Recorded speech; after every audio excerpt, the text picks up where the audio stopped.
Olá, galera, como vão vocês? Tudo bem? Aqui é o Pedro de novo com mais um vídeo sobre uma questãozinha maneiríssima que fala sobre isomeria, isomerias espaciais de diferentes tipos. Esse é um assunto que recorrentemente cai em várias provas diferentes no Enem também, certo? É uma questão que vai abordar vários assuntos diferentes dentro de isomeria. Então vamos à questão.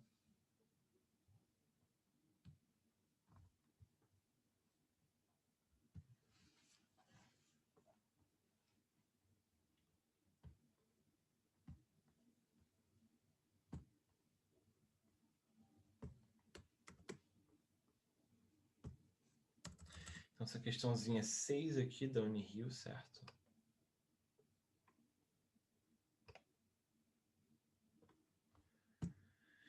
No qual a primeira coisa que ele pergunta já, né, é sobre as estruturas dos compostos de 1 a 4 aqui embaixo, né? Só que a gente não tem essas estruturas ainda, né, galera?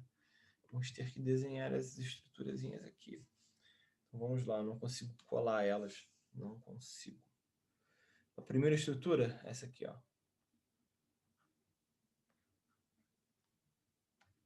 1. Vamos a 2. Ligação dupla. 2. Vamos a 3.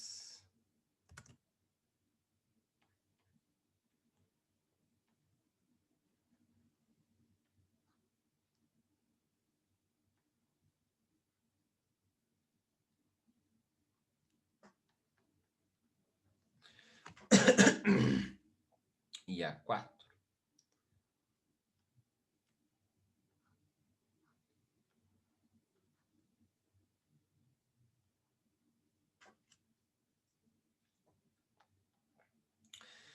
Então, espero que vocês tenham conseguido identificar aí essas estruturas, né? Conseguido entender e contar a quantidade de carbonos, hidrogênios e oxigênios que você tem em cada uma delas. Essas são as estruturas de bola de bastão que a gente tem na química, são as estruturas que a gente mais usa, né? Então, espero que vocês estejam familiarizados com elas. Então, vamos lá às questões.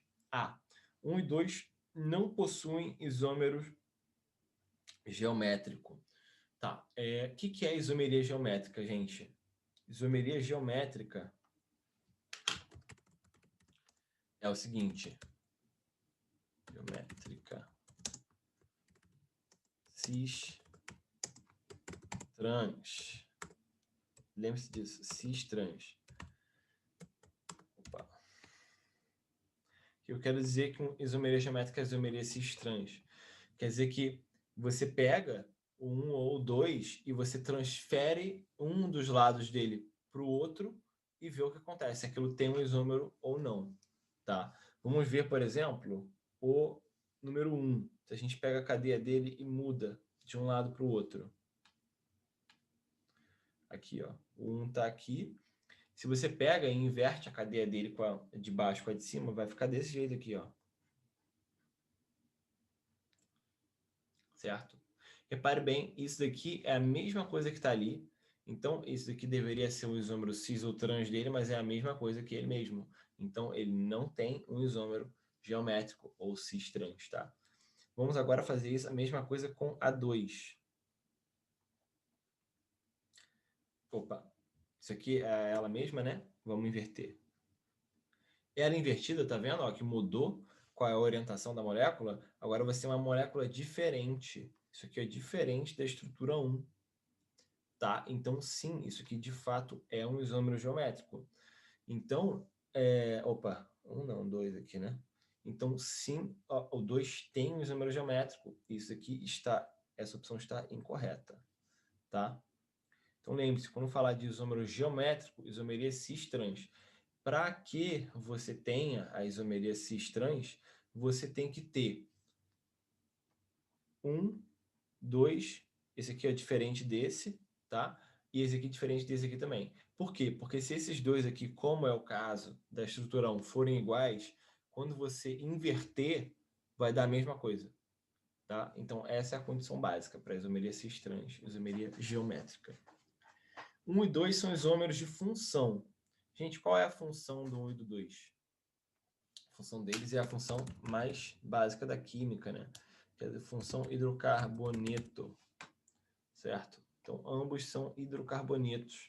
O hidrocarboneto, basicamente, quando você tem uma cadeia carbônica, você não tem mais nada para dizer sobre ela, ela é uma hidrocarboneto, tá? Uma hidrocarboneta, no caso.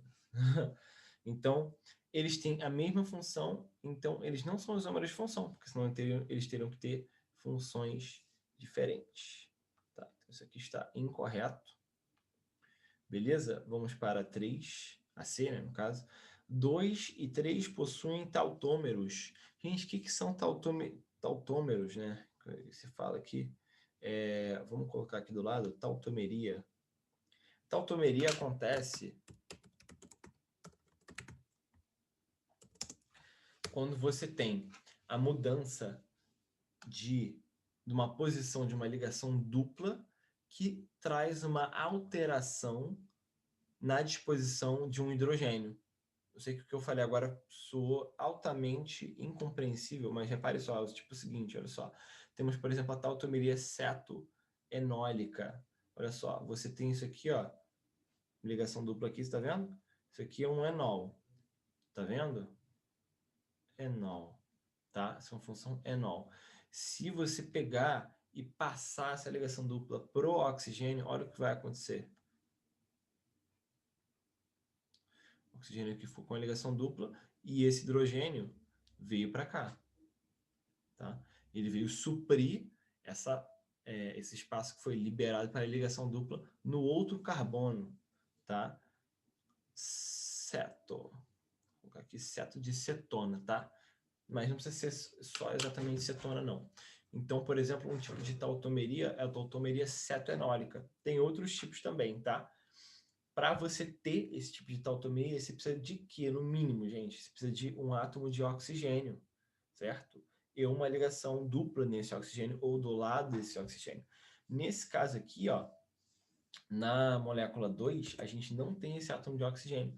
Então, não podemos ter tautomeria ali, beleza? Então, a C também está incorreta. Tá. Vamos para a D, então. Composto 3 possui um isômero ótico, tá? Quando a gente fala de isomeria ótica, o que a gente tem que lembrar, gente? Carbono quiral, tá? Vou escrever isso aqui pra gente. Isomeria ótica. Carbono quiral, tá bom? O que é um carbono quiral, gente? Carbono quiral é aquele carbono que tem 4 ligantes diferentes a ele, tá? Então, se a gente tem um carbono aqui, ó, e a gente tem 4... Opa, isso. 4 ligantes aqui, nele, né? A gente sempre faz 4 ligações. A gente tem que o R1 é diferente do R2, que é diferente do R3, que é... Opa, eu falando que é diferente, faço igual. Que é diferente do R4, tá? Se o R1 é diferente do R2, que é diferente do R3, que é diferente do R4, então esse aqui é um carbono quiral e a gente vai assinalar na molécula esse carbono quiral por um asterisco, tá? O que quer dizer ter um carbono quiral? Isso quer dizer que se você pegar essa molécula, botar ela, fazer uma solução dela, por exemplo, e você atravessar a luz polarizada por ela, ela vai modificar o ângulo que essa luz vibra, tá? O que é a luz polarizada? Você pode se perguntar também. Luz polarizada é uma luz que vibra numa só direção. A luz que vem do sol, que vem da lâmpada, que vem de qualquer lugar, ela vibra em todas as direções, né? Ela se movimenta nessa direção e ela vibra em todas as direções aqui assim, certo? Ela é uma onda. E ela vibra em todas as direções aqui. A luz polarizada vibra numa só. Então, se você pega a luz polarizada e joga passando pelo meio de uma solução, né, num copo, por exemplo, num becker, desse composto que tem um carbono quiral, ele vai alterar o plano dessa luz, tá? Então, você pode verificar experimentalmente que você tem ali um composto quiral, tá? Então, a pergunta é para a gente tem ou não tem no 3 um carbono quiral, né? Vamos ver. Esse carboninho aqui, ó, ele é quiral?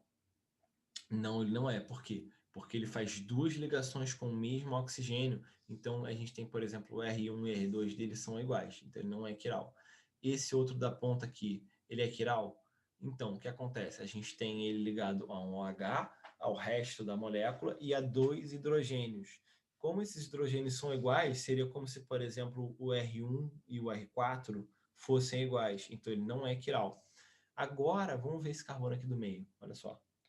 Repara, de um lado a gente tem essa função aldeído, do outro a gente tem uma hidroxila formando função álcool, e do outro a gente tem esse metileno ligado à hidroxila, que é esse pedacinho aqui, né? Então, todos eles são diferentes, repare só.